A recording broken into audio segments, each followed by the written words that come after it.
नमस्कार।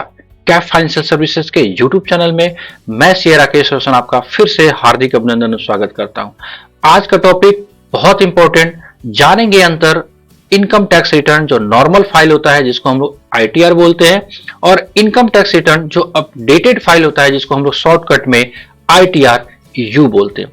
क्या ये दोनों रिटर्न एक है या इसमें काफी अंतर है, इसको डिटेल एनालिसिस हम करने की कोशिश कर रहे हैं।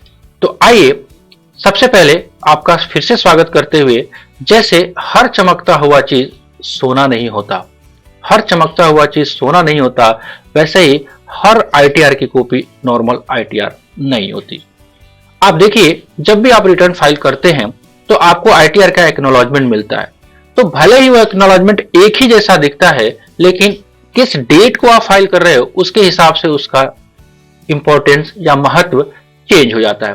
तो अभी के टाइम में आईटीआर यू का भी कॉन्सेप्ट आ चुका है। भले ही आपका उससे काम चल जा रहा है, लेकिन इन दोनों में अंतर आपको समझना बहुत जरूरी है। Welcome once again to our YouTube channel. चलते हैं इस टॉपिक को डिटेल में। जो आज का टॉपिक है अपना, वो है आईटीआर और आईटीआर यू के अंतर को समझना। तो चलिए हम एक इसको एग्जाम्पल या समरी के माध्यम से करने की कोशिश करते हैं। उससे पहले आप देखिए, अगर आप नॉर्मल आईटीआर फाइल करेंगे तो कुछ इस तरह का कॉपी आपको दिखेगा। आईटीआर यू अगर फाइल करेंगे तो ये रेड वाला कलर का आपको कॉपी दिखेगा। इन दोनों में क्या अंतर है देखिए। अगर फाइलिंग सेक्शन की बात करें तो ये 139(1) में, और ये फाइलिंग सेक्शन जो है वो 139(8)A में, राइट। कुछ इस तरह का दिखेगा। इसको हम लोग बोलते हैं आईटीआर और इसको हम लोग बोलते हैं आईटीआर यू, राइट। चलिए, अगर हम इसको डिटेल एनालिसिस करें, दोनों कॉपी से आपका पर्पस तो जरूर सॉल्व हो जाएगा, लेकिन आपके पॉकेट पे जो बोझ है वो थोड़ा सा भारी होगा। किसमें? आईटीआर यू में, राइट। चलिए इस डिटेल में स्टडी को हम थोड़ा सा और डीपली करने की कोशिश करते हैं।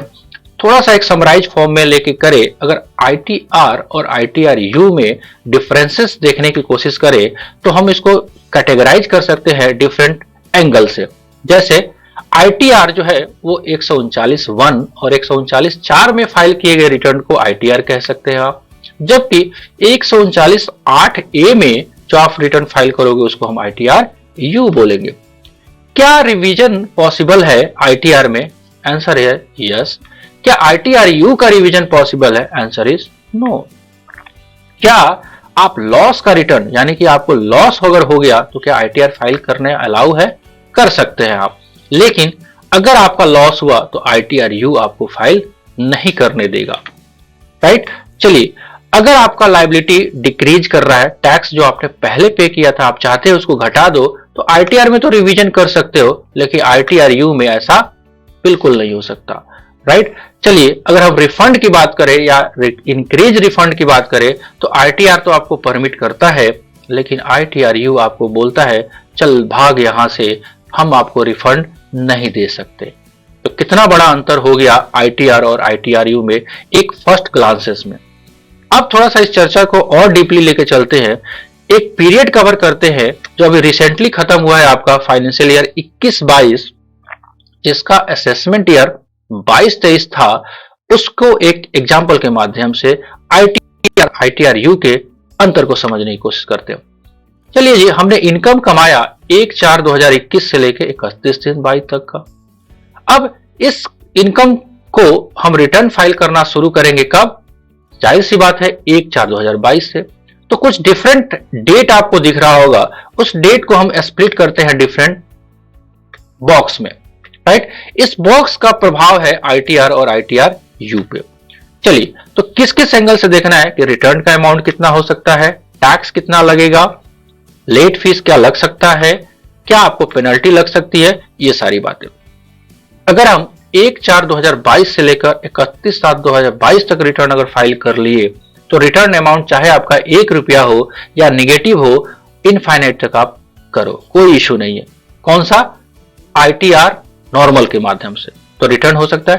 टैक्स अगर बनता है, अगर 5 लाख से ऊपर इनकम है तो टैक्स बनेगा, दीजिए, नहीं बनेगा मत दीजिए। लेट फीस का कोई सवाल नहीं क्योंकि आप टाइम से रिटर्न फाइल कर रहे हो। पेनल्टी का कोई सवाल नहीं क्योंकि आप टाइम से रिटर्न फाइल कर रहे हो। और इस रिटर्न को हम बोलेंगे नॉर्मल आईटीआर, इसको हम लोग बोलेंगे आईटीआर 139(1) का रिटर्न। लेकिन जैसे ही आपका 31/7/2022 खत्म हुआ, अब आ गए आप 1/8/2022 से लेकर 31/12/2022 तक का डेट। टैक्स बनेगा तो दीजिए, लेट फीस अब लगना शुरू हो जाएगा, बिकॉज आप रिटर्न अब लेट करना शुरू कर दिए, पेनल्टी अभी लगना नहीं होगा, राइट। अब इस रिटर्न को हम लोग बोलते हैं 139(4) यानी कि बिलेटेड रिटर्न। अब ये दोनों रिटर्न को हम नॉर्मल आईटीआर बोल सकते हैं। इसमें आप लॉस भी दिखा सकते हैं, आप लॉस कैरी फॉरवर्ड भी कर सकते हैं, सब काम कर सकते थे। लेकिन जैसे ही दिसंबर 22 गया, अब आ गए 1 जनवरी 2023 में, अब खेला शुरू हो जाएगा। अब जो रिटर्न फाइल होगा, अब मिनिमम आपका 2.5 लाख से नीचे का होगा ही नहीं, यानी कि अब लॉस हुआ नहीं कर सकते, आपका इनकम 2.5 लाख से नीचे है नहीं कर सकते, टैक्स बनेगा तो दीजिए, देना पड़ेगा, लेट फीस लगेगा, पेनल्टी भी अब लगेगी। अब कितना लगेगी? तो आपका जितना टैक्स बनेगा उसका 25% पेनल्टी भी लगेगा। आ गया अंतर आईटीआर और आईटीआरयू का। इसलिए मैं बार बार बोल रहा था कि आपका हर चमकता हुआ चीज सोना नहीं होती। 25% टैक्स का बर्डन आपके ऊपर बढ़ गया आईटीआरयू के माध्यम से। चलिए, अब 31/3/2023 तक भी हो सकता है आपने फाइल नहीं किया, अब आ गए 1/4/2023 में, और वहां से लेकर आप 31/12/2023 तक करते हैं तो सिनेरियो आपका बिल्कुल सेम रहेगा जैसा कि आपका 31 मार्च 2023 तक का था, राइट। ये भी आपका आईटीआर यू ही कहलाएगा। लेकिन अगर आप वो भी डेट खत्म हो गया, अब आ गया 1 जनवरी 2024 से लेकर 31 मार्च 2025, यानी कि इस इनकम को आप 25 तक भी फाइल कर सकते हैं। किसके माध्यम से? आईटीआरयू के माध्यम से। टैक्स लगेगा, बनेगा तो दीजिए, लेट फीस आपको लगेगा ही लगेगा, पेनल्टी भी लगेगा, और ये पेनल्टी का अमाउंट होगा सर टैक्स का 50%, राइट। चलिए, तो ये सारे जो टॉपिक है ये भी आईटीआर यू में ही कवर होंगे, राइट। अब बात करते हैं कि आपका 31 मार्च 2025 भी खत्म हो गया, अब शुरू हो गया 1/4/2025। क्या इस रिटर्न को आप फाइल कर पाओगे? अब नहीं कर पाओगे, क्योंकि रिटर्न फाइल बंद हो जाएगा। अब जो करेगी विभाग करेगी, है ना। आपको कुछ नहीं करना है, आपको बस इंतजार करना है, कुछ नहीं करना आपको। अब जो करेगी वो विभाग करेगी, मतलब आईटीआर अब खत्म। अब विभाग जो पेनल्टी लगाना होगा, अगर आपकी लायबिलिटी बनती है तो लगाएगी। तो एक ये छोटा सा सिनेरियो मैंने डिस्कस करने की कोशिश की, आईटीआर और आईटीआर यू में कौन सा पीरियड पकड़ता है, कितनी टैक्स लायबिलिटी बनती है।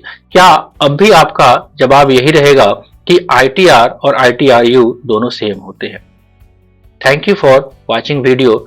अगर आपको ये वीडियो अच्छा लगा होगा तो आपसे एक रिक्वेस्ट है कि आप इस वीडियो को एक लाइक कर दीजिए, चैनल पे नए हैं तो सब्सक्राइब कर दीजिए, और वीडियो अच्छा लगा होगा तो एक लाइक के साथ कमेंट भी करिए, और जरूरत लगता है कि अपने नियर बाई को शेयर कर सकते हैं तो ये भी एक छोटा सा काम कर दीजिए, ताकि हम लोग का प्रयास कि कुछ ऐसे वीडियो इंटरेस्टिंग लेके आते रहे, आपके लिए हम लोग लेके आते रहेंगे। मिलते हैं कुछ ऐसे अपडेट में, तब तक के लिए जय हिंद।